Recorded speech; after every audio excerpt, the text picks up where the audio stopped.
Massive thank you as always to our top tier patrons Sarah Turner and Alexander Lashley. It's Not Just in Your Head is hosted by psychotherapist Dr. Harriet Frod, addiction and substance misuse disorder counsellor Ikoi Hiro, and myself, editor and producer Liam Tate.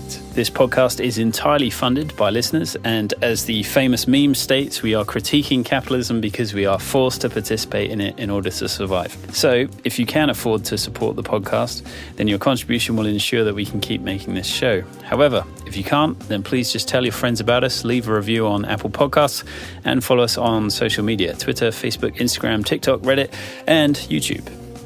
In the mental health field, too often, we've made it seem as if it's just in your head. Just in your head. The landlord can hijack the rent by 20%. That impacts people's mental health. We can't have a profit-driven mental health care system if we want our people to be connected and healthy.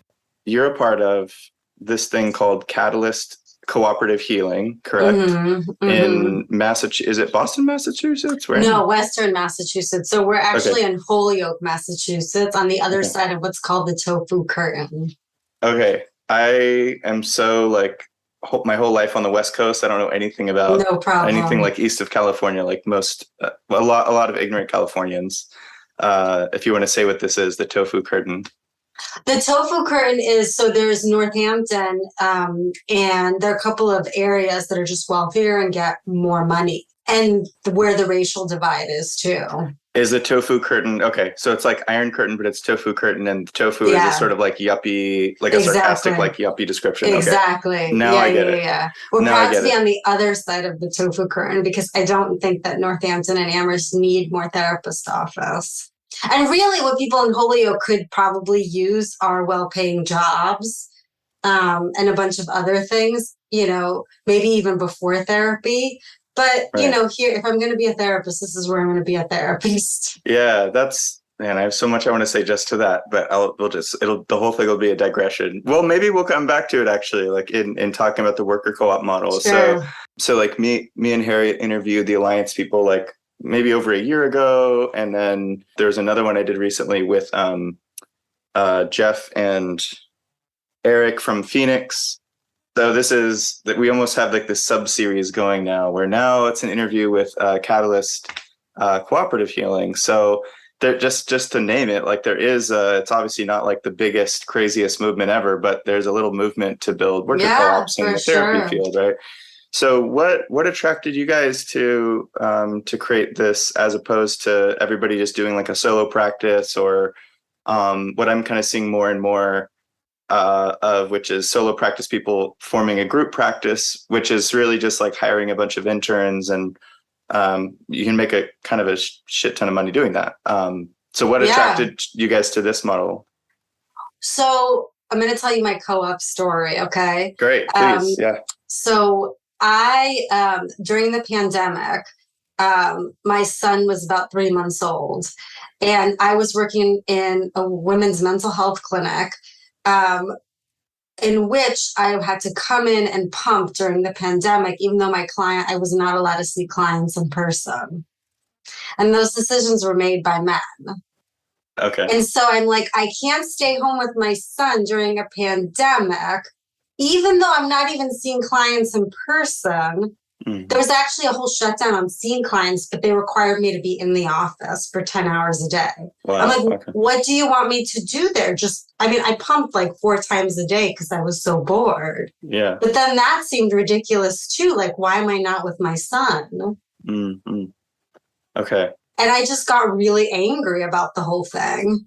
And then I went to another job and had another male boss.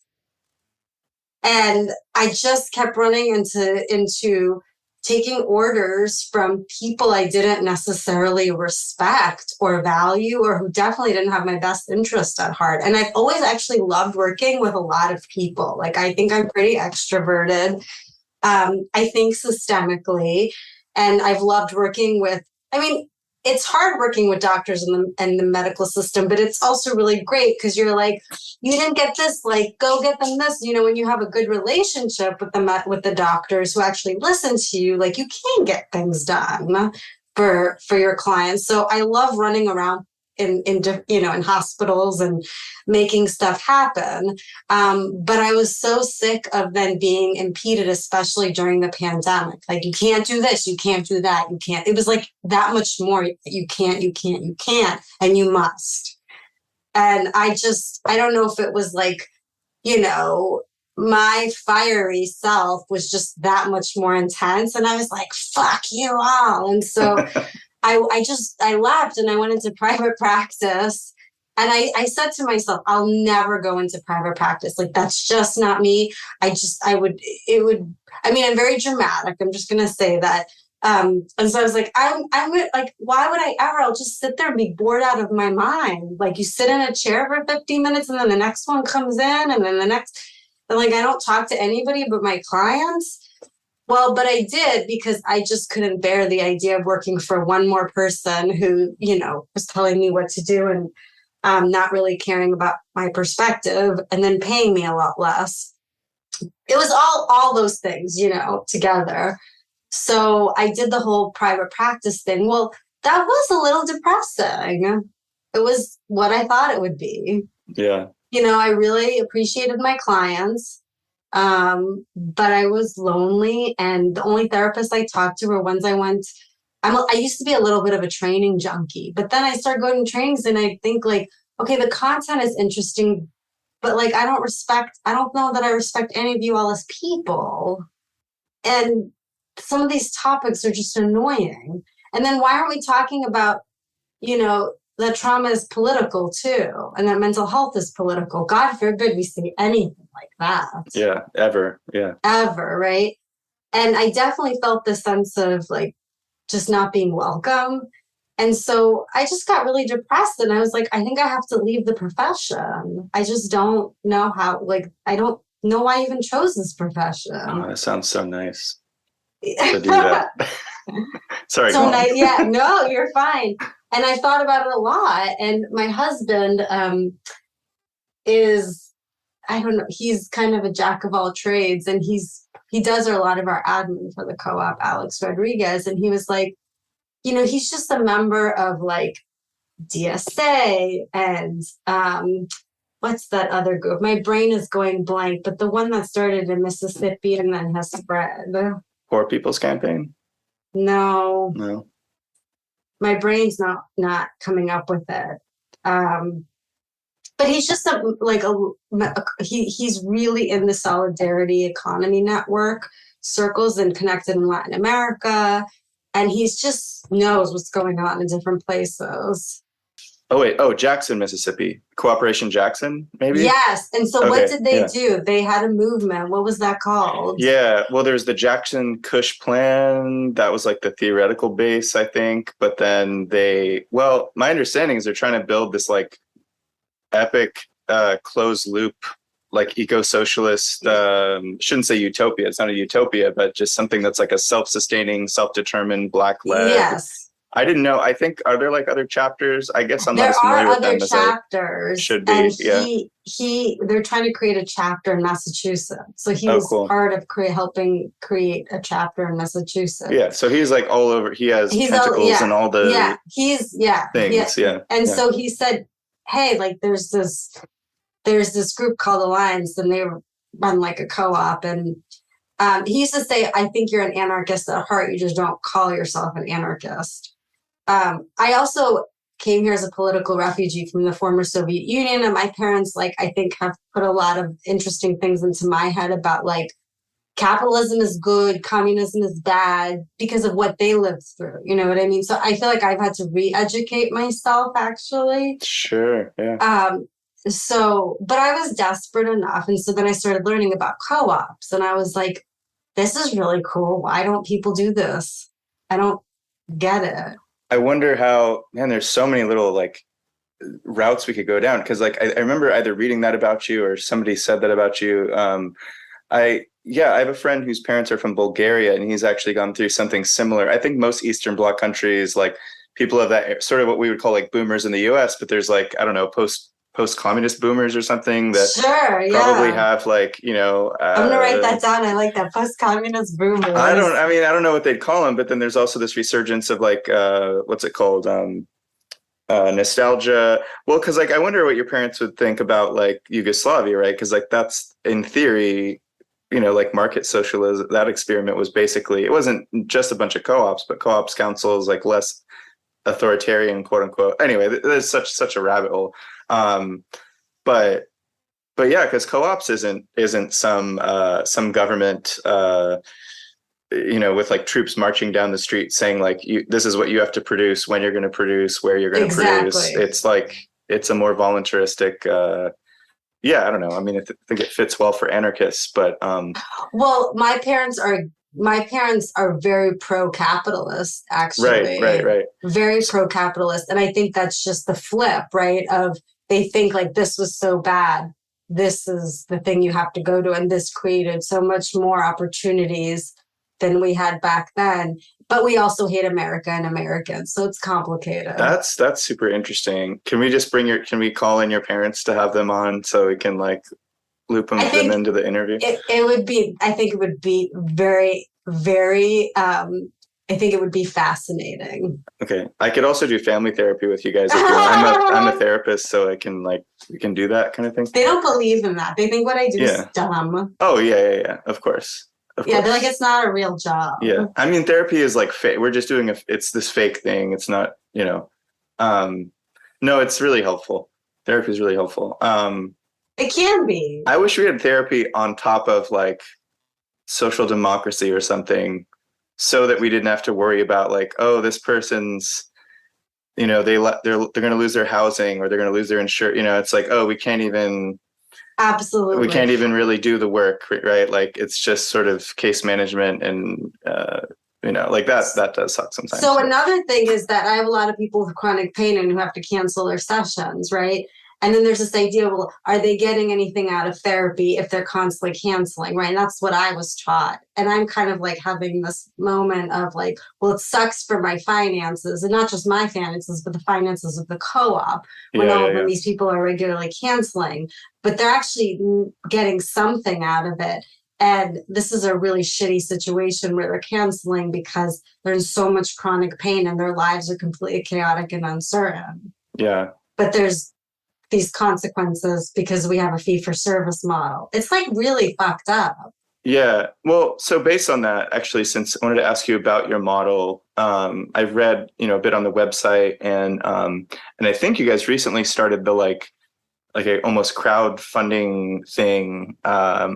I jumped on there to try to do like the $5 a month or something. No, that's so sweet. We've had it there for actually quite a while. We just don't advertise it. Oh, I guess I just hadn't seen it before. But I mean, I'm just like, whatever. That's like a coffee a month or something. So how does your model? Well, here's a couple other questions. So the other models that I've looked at so far, there's a blend of like licensed and pre-licensed, which requires some supervision if you do that. There's like everyone gets paid the same versus like a wage system versus like that's like alliances. And then Phoenix just has like everyone kind of does their own thing, but they're covering expenses. Like it seems like you can be really creative about how you do this. Like how have you guys set up your model so far? So for now, well, it also depends. We've done it. It depends on whether you're a worker owner. So 3 of us are worker owners, and we have,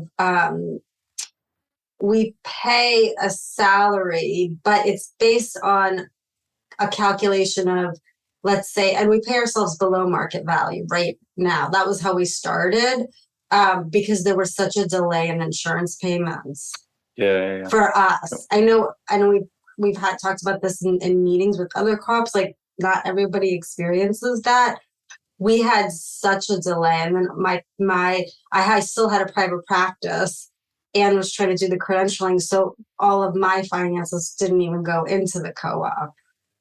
Okay, interesting. That makes sense. So it was like, well, so because you were doing both, so it's like so did you guys set up like a group NPI and all that kind of like, so it's a group, it's a group practice, quote unquote. It's a group practice. It's actually it's an employee-owned C Corp. Now there is a statute in Massachusetts where you can be an employee-owned C Corp. Like it's just an option. Right. So it's not, yeah. Okay. So that's another like a nitty gritty question. Oh, and after this, remind me for the therapist worker co-op's website. If you guys are cool with it, like I'm trying to get on the model section, having like bullet points for any therapist that's like curious about this, of being like, here's how this one does it. Here's their legal thing. Here's their tax crap. Like, because the nitty gritty stuff is probably what a lot of people wonder about. But anyway, like there's, in California, we have something called a California Cooperative Corporation. I know in New York, they have something like that. Like, it seems like every state has different. Yes, it's very state specific. Yeah, like designations of entities, like legally recognized entities you can use. So you're using that. I don't know if we have that one. What is it? The something C employee. But it sounds like it's an employee owned thing. It's like co-op-ish, right? No, it's a co-op. Oh, okay. So it is. It's just because it's employee owned. So that's just considered. This is another way of saying a cooperative. Yeah. Okay. Oh, got it. So okay. There's an actual, and I'm not the best at this, and I'm happy to follow up and get the specifics. But there is a statute for worker-owned cooperatives in Massachusetts that you can actually. Interesting. Yeah, you can incorporate. Okay. It's very generous and flexible. Like, we didn't have to deal with any of the things that like Alliance had to deal with, and it actually was really smooth, and there isn't restrictions based on specific licensure. Like, we could have MFTs, we could have just any profession. Like, it doesn't. You just would do whatever you want, and nobody's gonna. That's my understanding. We kept asking the lawyer, because we did work with a lawyer he worked with co-ops. That was his thing. And he was like, as far as I can tell, you can work with whoever you want. Now, where we ran into some issues was with the board, because the board was like, well, you need to be able to fire your supervisee. The Board of Behavioral Sciences, or yeah. I guess that's what we call it in California. I don't know if it's yeah. The Board of Behavioral. No, what do we? Because I used to live in California. ASWB. Is that like, are you a social worker? Oh, that's right. You're a social worker, right? Yeah. ASWB. So there's a national. Okay, I think I forget Association about all of Social Work Board. Okay. So the social work board as a specific. Yeah, we have a behavioral sciences one that I think covers kind of all of them. Yeah. But then I think. But then there's APA that's specific for psychology. Anyway, I don't know. I lose track. So, but they said. So that was one thing you did run into. So I wanted to ask about your preparation, your research in this, right? So you obviously talked to a lawyer, but then did you also contact ASW, whatever it was, the social work people? We did, and they were so unhelpful,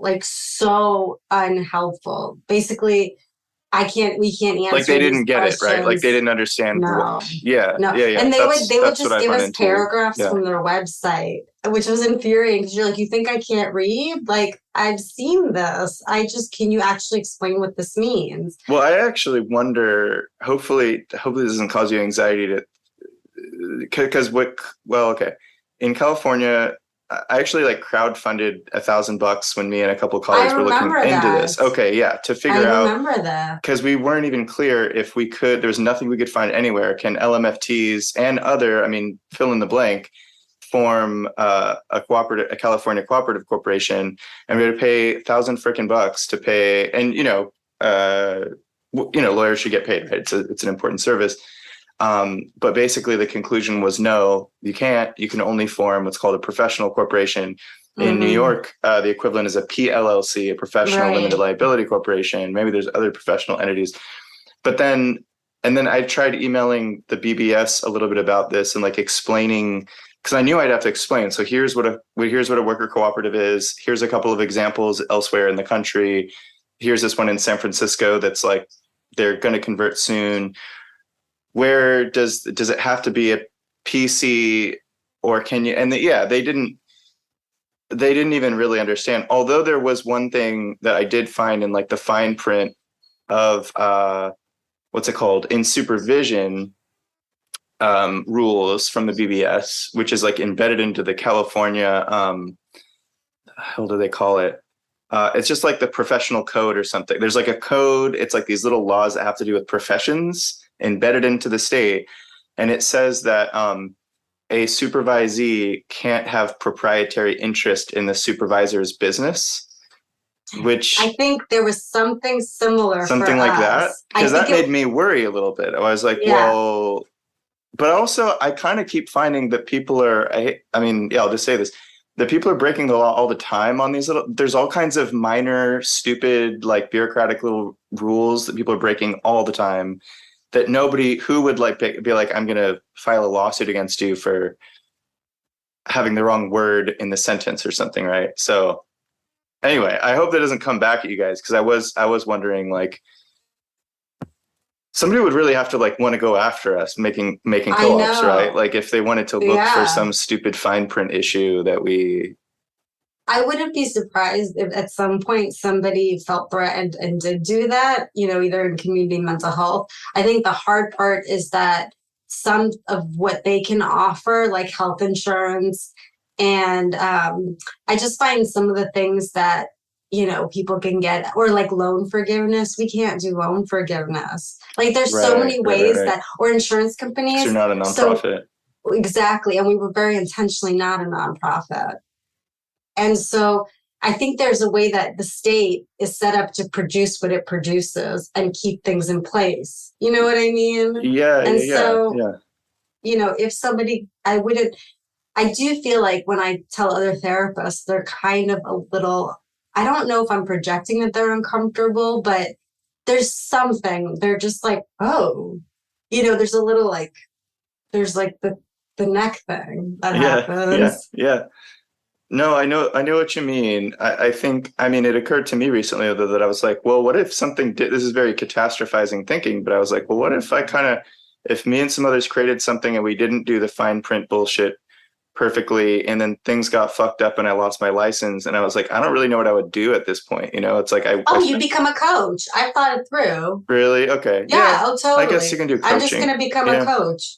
I actually know. I'd have to learn how to market myself. It feels so like bullshitty. I like just the insurance. I can just get clients through insurance and Psychology Today and stuff, but it's totally doable. And if that ever happens to you, we can talk about it. All right, let's talk. Okay, but cool. I want you to know, I've actually met some really, really like kick-ass, like radical coaches. And I used to think it was bullshit too, until I met some really cool people who actually love their jobs. And I was like, well, I want to love my job. Why don't I love my job? And I'm like, because I don't have to deal with the bullshit you have to deal with.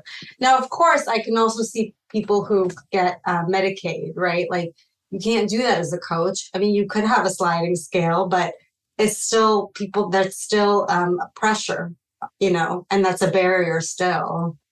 So when you said fee for service then, so are you guys not taking any insurance then, or no, you are? Okay. But the whole fee for service, like meaning like insurance is going to pay you the service that you bill for, right? Right. As opposed to like a salary, like grants and stuff paying like at a community mental health clinic, right? Okay. Yeah. Exactly. So like if a client cancels because they're in chronic pain and they can't show up, but you still save the slot for them because you know that that's important. Nobody gives a shit about that. Right. Well, you can't be paid for, unless there are insurance companies that pay for no-shows, but I doubt it. I doubt they would. Yeah. Why would they? Yeah, they need to save up that money for stock market investments. Exactly. Any listeners that aren't aware, insurance companies are essentially like private equity and finance sector firms that just invest in the stock market, and then they pay out really small portions to healthcare and whoever else. And that's how our system works. That's our healthcare system in a nutshell. That finance controls who does and doesn't get paid and gets covered and stuff.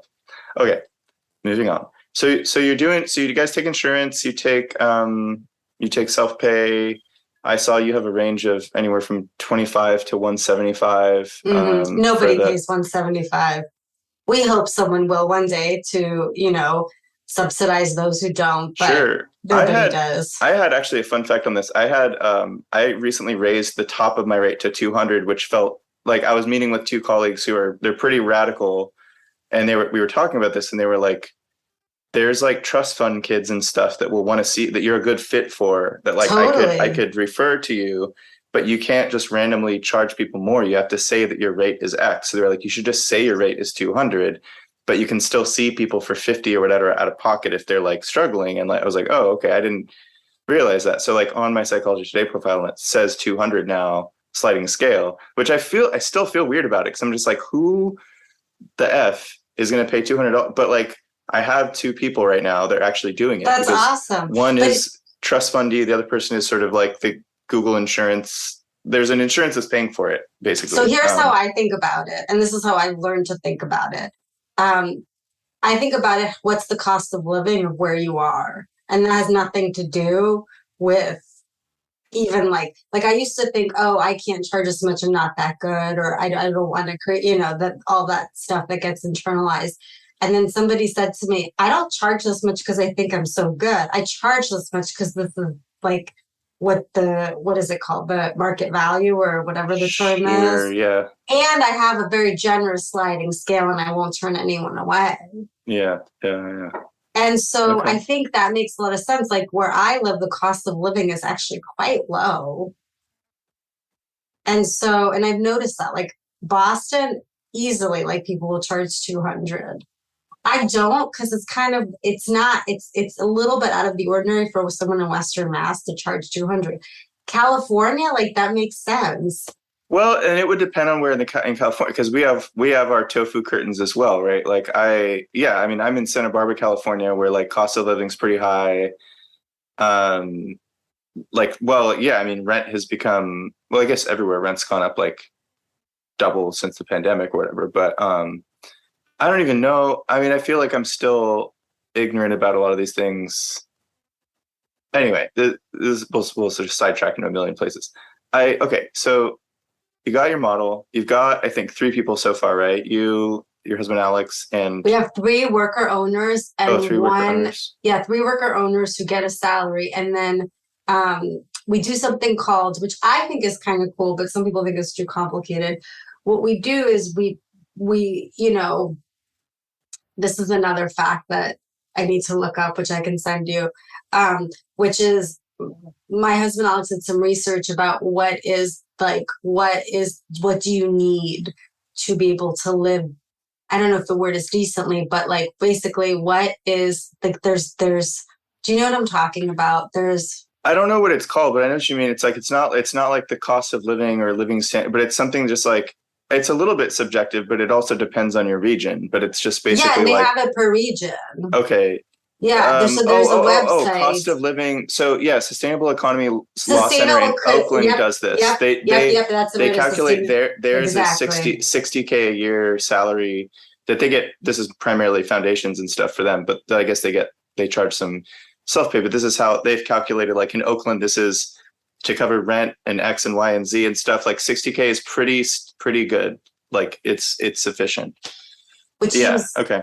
Which seems hard for me to believe about Oakland, but we looked at what it calculated for us, and we said okay, and it calculated about 37.5 per hour. So what we did was we decided we're going to have this thing called the pie. This tool we use, slicing the pie, and it tracks sweat equity.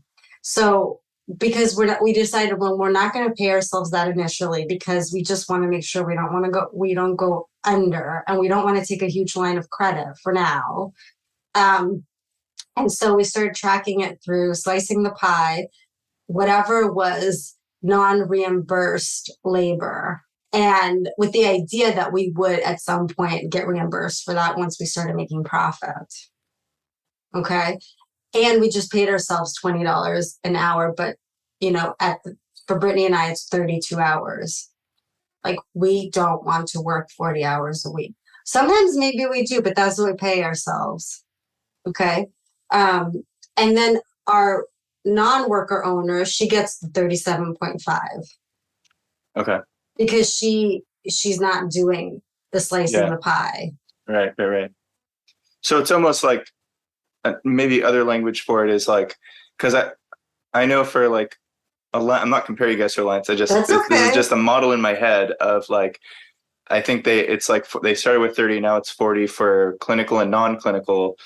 And I think that's probably, you know, if an insurance payment is like 100 or 80 or 150, whatever that is, it's like, it's obviously a lot more than what the hourly cut is for a person. So it's like, but then, so I think the clinical and non-clinical to me makes some sense, because there's a shit ton of non-clinical labor we're doing in between the clinical.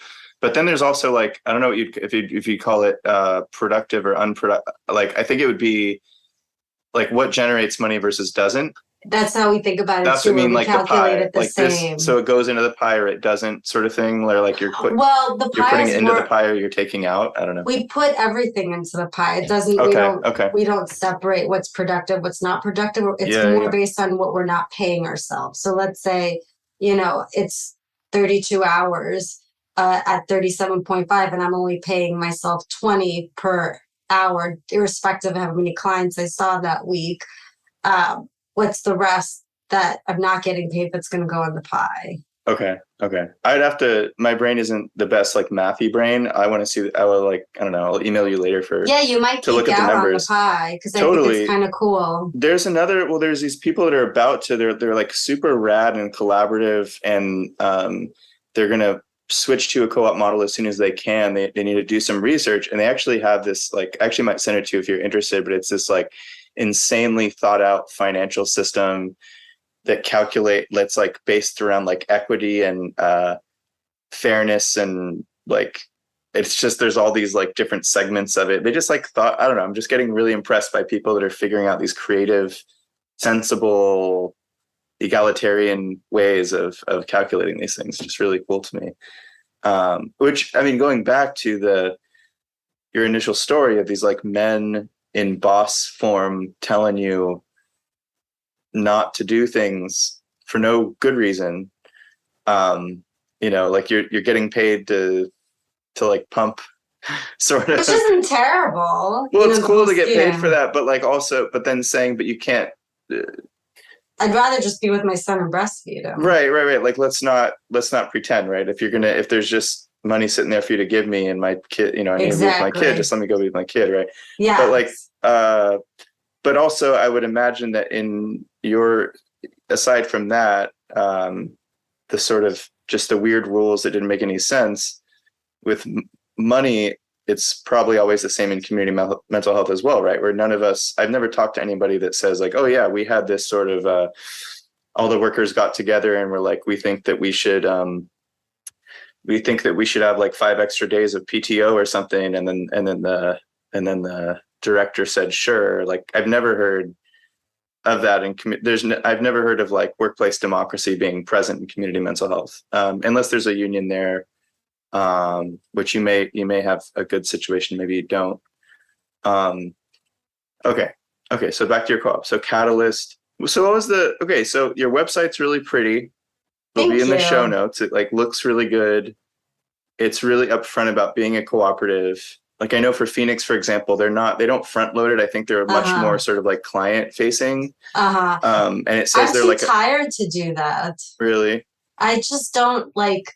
I have one client who like the clients I've worked with who actually sought me out because I'm an anarchist. They are so much fun to work with. I don't feel as exhausted. Yeah, that's really, I mean, I wish we could. If I were in like the Bay Area or LA, I think that'd be easier. In Santa Barbara, you don't get a lot of radicals.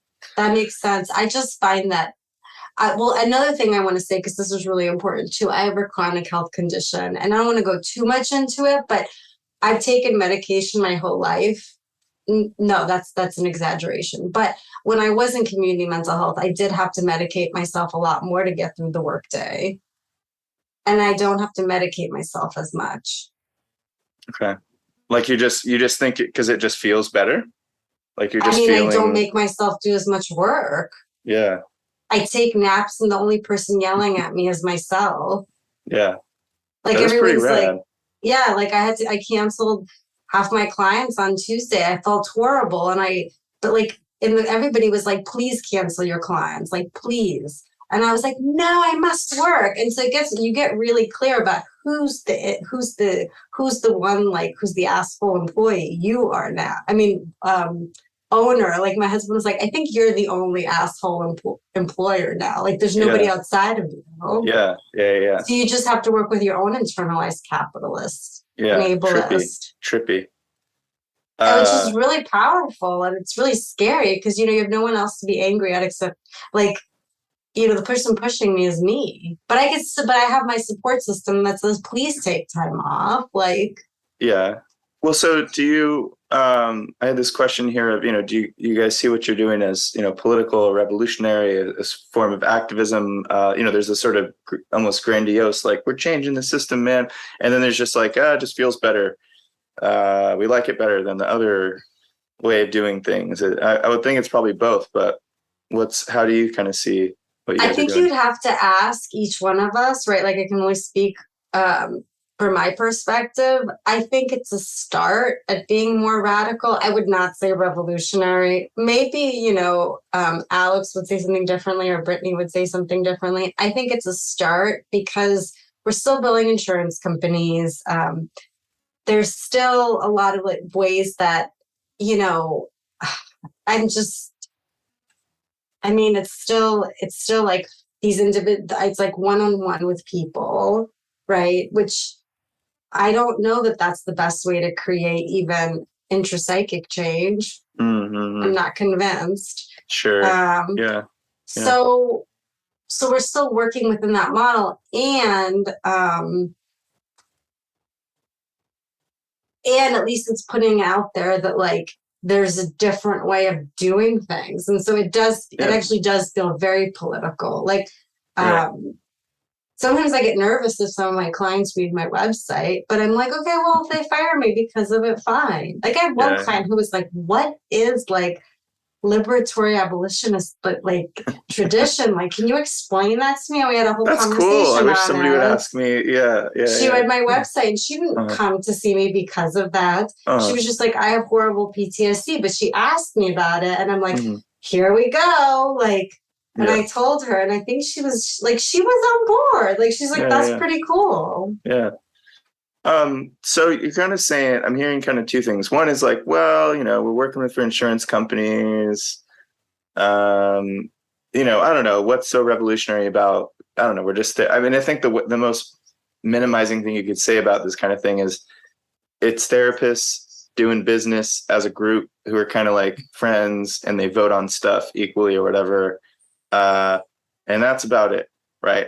I think it's overly minimizing. Yeah, because I do think that the bit where you said, and this is why I kind of want these all of you guys that and if I get something started with other people, it's just been really hard to find the right people, is like really publicizing and politicizing it a little bit, so that other people in the field and fields everywhere are like, so you can do a thing where there's no boss.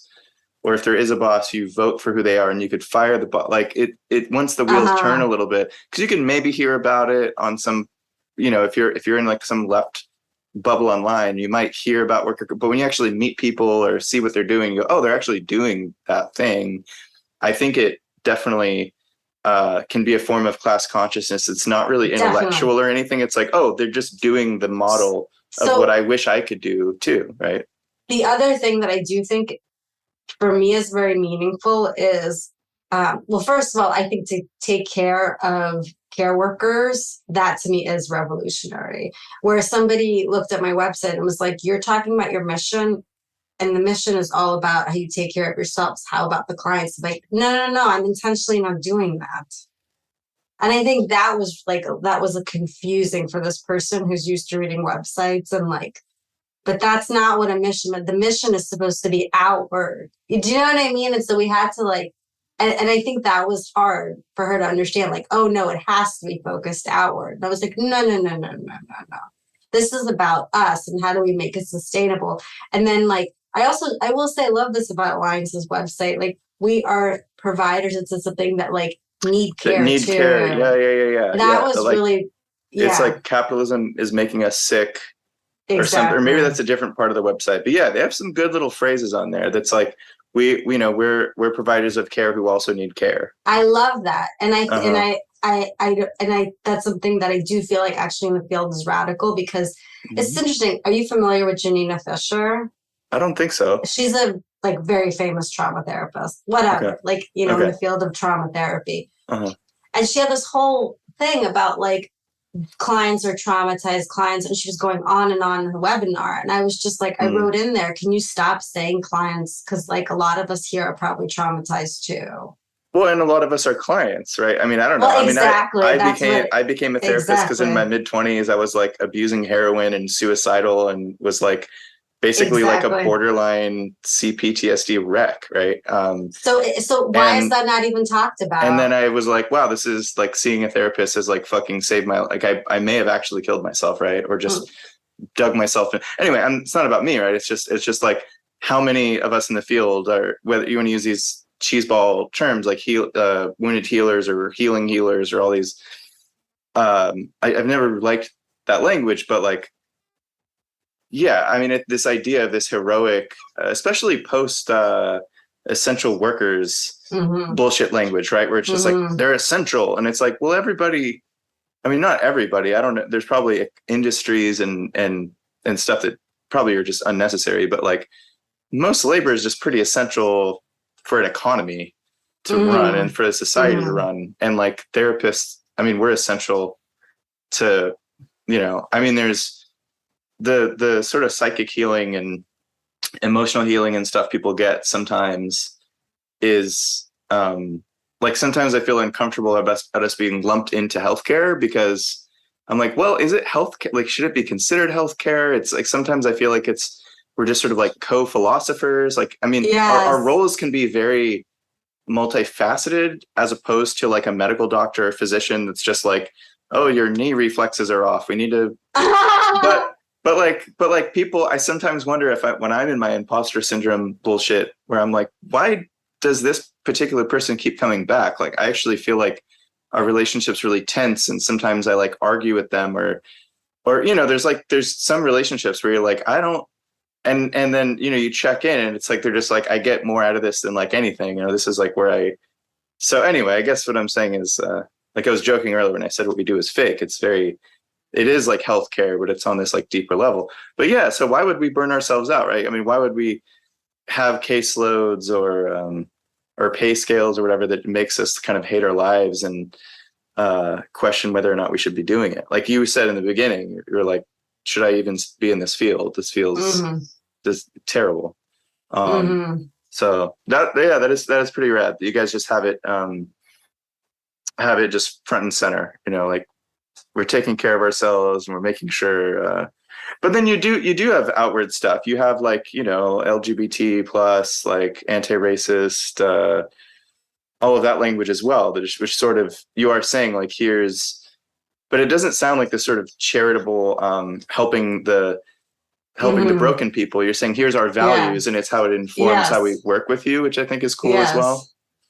So that's cool. Yeah, you guys, your website's really, it's really good. I like what is it, like why a cooperative or something? It's just like, we're a cooperative. What is a cooperative? And you just get to click it and find out, right? I think that is Brittany pretty cool. did a lot. We all contributed, but Brittany Mendez really worked hard on that. Yeah. Oh, and so, honest, that's what she was doing while she was getting credentialed, because we weren't, you know, that was another thing we were dealing with. Like, she wanted to start right away. I wanted her to start right away. She just graduated from social work school, and she didn't want to go work full time for a shitty like community mental health agency. That seemed terrifying to her. And so it's like, well, what? So she found all these ways to do very valuable work that were not, you know, compensated by a fee for service model.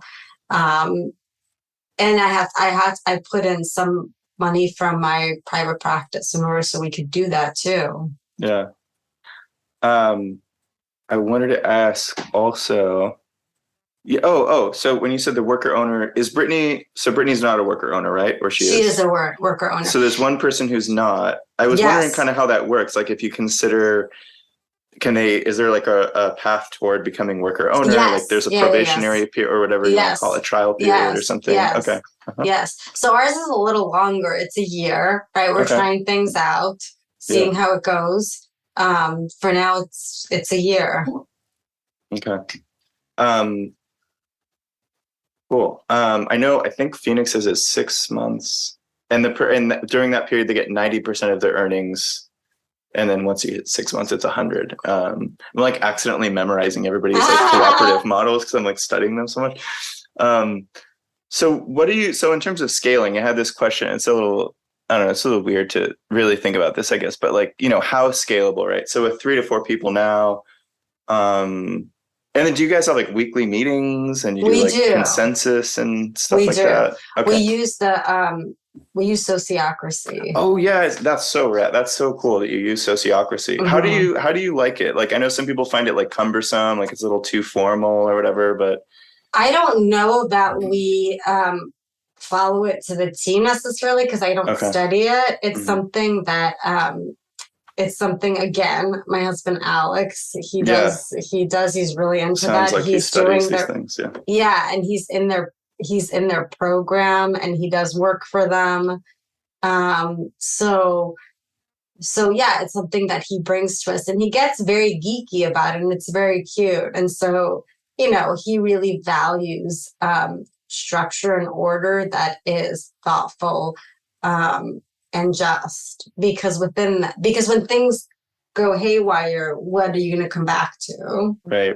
Yeah. Because things can go haywire. Well, there's that tyranny of structurelessness problem, right? The like Joe Freeman essay from the 60s, which was like, it was really, when I looked at that and it was sort of like, because of all the sort of especially, and I guess more formally anarchist circle, like, I don't know, you might get more, democratic centralists. I don't know. You can get other people that are probably from, the stuff your parents are not into kind of thing. Or I guess your parents are not into all of it. They're just like capitalism.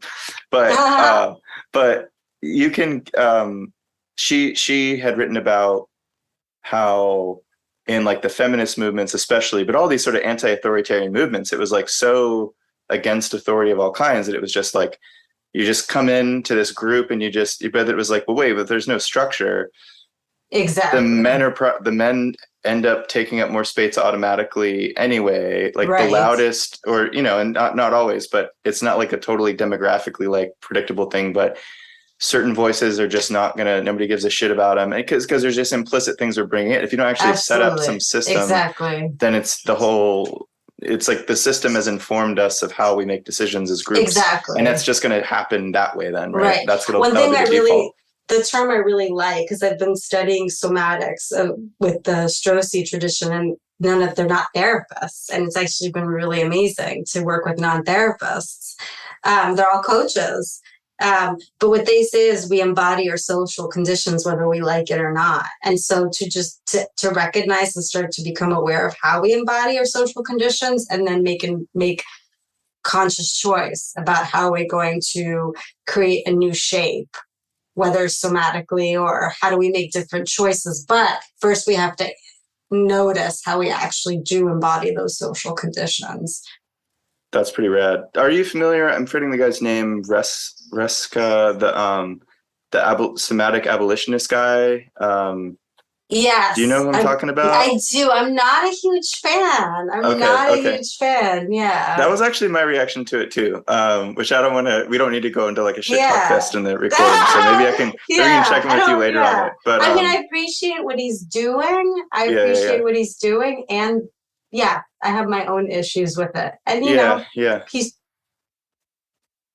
I thought maybe because you've used the term somatic a couple of times and you used abolitionist a couple of times, and I thought I was like, oh, is she maybe like coming from that school of it? But no. But I think he's having interesting conversations and the little talks he's giving and stuff that I've come across. But when I looked at the website and all that, I was like, well, I feel like we can talk about it a little bit. I almost felt like it was just sort of using language that had just become kind of popularized to talk about a new modality that isn't really it's sort of you're plugging jargon into stuff that doesn't change. It doesn't abolish anything. That was my whole thing. What are you abolishing? Right. So it's almost like trying to, it's ironic to say this, but it's a co-optation of the concept of abolitionism and then pulling it into an individualistic framework, saying that it's collectivistic, saying it's intergenerational, all the jingo, all the lingo, and then saying that it's doing something that it actually can't, like it structurally can't, right? Like whatever we do in our little meditations or our stretches, and where is it in your body, and then do an image, what image, let's talk to it, like IFS stuff or SE, whatever your little thing is. Well, he comes from that doesn't make tradition. That doesn't make prisons go away. That doesn't defund the that doesn't move money around in the national what is it? economy, there was an article about like decolonization is not a metaphor. There was some article like that, like stop using it as a metaphor. Same thing, like don't use abolition as a metaphor. Right. But I think this kind of does go back to like all of what we're doing, right? Which is, there's the structures within the enterprises where we're working, where if we modify those, like that is something toward whatever you want to call it, socialism or abolitionism or whatever the hell, right? The better stuff. I feel like I'm in this question in a debate with people often, or a conversation, which is like, is there anything we can actually do in the therapy room that actually is contributing toward that? And I feel like I'm totally split on yes and no as being totally true. Yeah. Maybe a little more toward no, but like. Well, it's holding the gray and the both and, right? Totally. Yes. It's a dialectical dilemma. Yeah. Well, my therapist said not long ago, she was like, well, systems are made up of people, right? So if systems are made up of people, then whatever structure you want, whether it's your labor union, your government, whatever, if it's people with a bunch of trauma issues or anger management issues or their mommy, massage, then the system is just going to kind of repeat the stuff that's within the people a little bit, right? So I do think there's a case to be made for like help people work through their shit in order to make the system better. Oh yeah, no, I have somebody who's a lawyer, an abolitionist lawyer, and I'm like, let's get to your work because you got a lot of people to help. Yeah. And I really feel that. Sure. I mean, my like an eviction defense attorney friend of mine. He loves his therapy, and if he was not doing it, I think he would have burnt out. He would have, everybody be evicted already. His entire caseload would be homeless. Go, right? Like a good 40 people would be homeless. Okay, so you guys have a cool model. Can I say one more thing that feels important? Please. So I think the other thing that does feel radical is how we take care of the pre-licensed people, that they get paid the same amount, or that I'm not going to pay them less. Yeah. Right. Yeah. And the other thing is that I'm going to teach them everything I know and share everything I know with them. And I supported Brittany in doing EMDR training, and I've been showing her a lot about and helping her learn from different somatic traditions that I've been fortunate to work from. When I was at her level, all I knew was CBT. Yep, and that's all they teach in the clinics, right? Is this all this stupid worksheet? So crap. Sad. I mean, at the end of the day, I think I did help a lot of people, but I just wish I would have known how many more options I had to be with people. And I think if you develop a little bit of I don't know if it's a political consciousness, but somewhat historical of understanding, not that psychoanalysis is amazing or anything, but the shift from how it used to be, whether, the psychoanalytic and humanistic existential, all those waves, that when it turned into this sort of CBT managed care world, there's a reason that everybody, we're in an entire generation, maybe the second generation of clinicians that are being trained to do manualized. Exactly. It's almost like they're trying to bless you. They're trying to automate therapy by first beginning by getting us all to robotize ourselves and then be like, okay, great. We know there's evidence for it. Let's just replace them with AI and apps now. Cause there's no relational anything to be done. Right. There's no, so anyway, fuck all that. I'm going to hop off in a minute. So I wanted to ask you the two last things. One is, could this scale to 10 people or 50 people? And then just the last question is what else do you want to say about the co-op and anything else before we go? I definitely think it could. I think we need to get our systems in place. And for me too, I think it all depends on just energy and exertion, just in the sense of I only have so many spoons having a chronic health condition. So I think we need another person who could supervise. So you're the only supervisor. Yeah. And I take it pretty seriously. And I don't just give them an hour a week. If they need more, I give more, know? Yeah. So I would love that.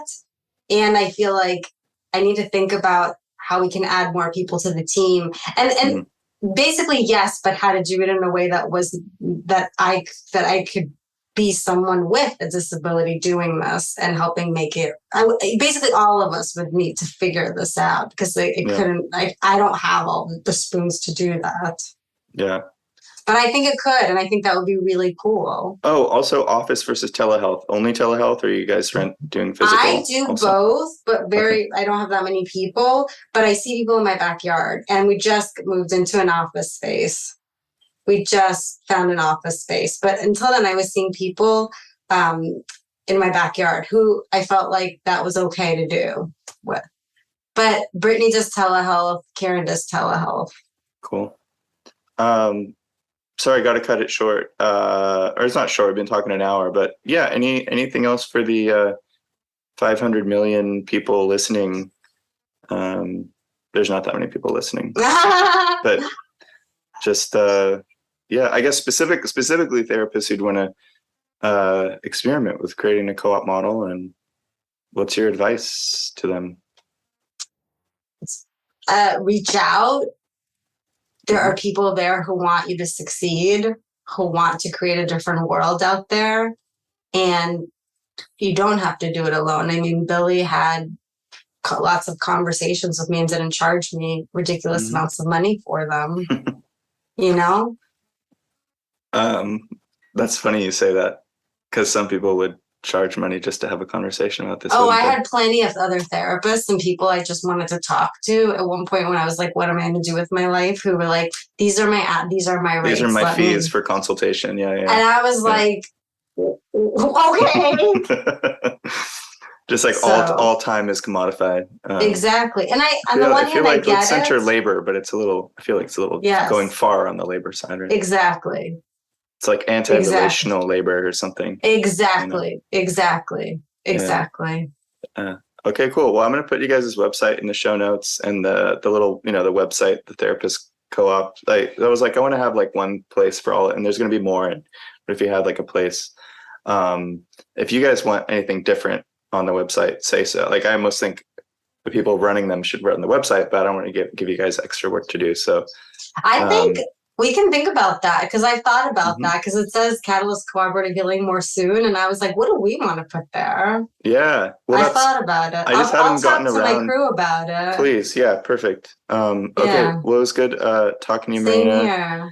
Same here. I almost wish maybe another time for just a whole conversation about, the refugees from sort of fleeing the Eastern USSR situation and stuff. I mean, it's like a really fascinating. You're going to make a podcast about it? I mean, I'm saying maybe we could, like, another time. Like, it's a super. We could also just chat, and I won't charge you for it. Okay. That's a good note to leave on. Okay. Right. Well, it was good talking to you. And anybody curious, they're called Catalyst Co-Operative Healing websites. And feel free to reach out to us. You won't charge people for emailing back and forth with them and stuff? No, I will not. Awesome. Massive thank you as always to our VIP patrons: Alex Placito, Bruce Rogers Vaughan, Jennifer Cox, Rebecca Johns, Seamus O'Connell, Sheena Belmas, and Ethan. If you have enjoyed anything you've heard Harriet say in this program, you will definitely enjoy Capitalism Hits Home, which is a solo program that Harriet does through Democracy at Work, which is a worker-owned cooperative that produces other great programs such as Economic Update with Richard Wolff and the Anti-Capitalist Chronicles with David Harvey. I can't recommend enough that everyone also listen to Capitalism Hits Home if you enjoy It's Not Just in Your Head. And you can hear more from Harriet on her radio show called Interpersonal Update. It's on Wednesday afternoons and in the WBAI archives.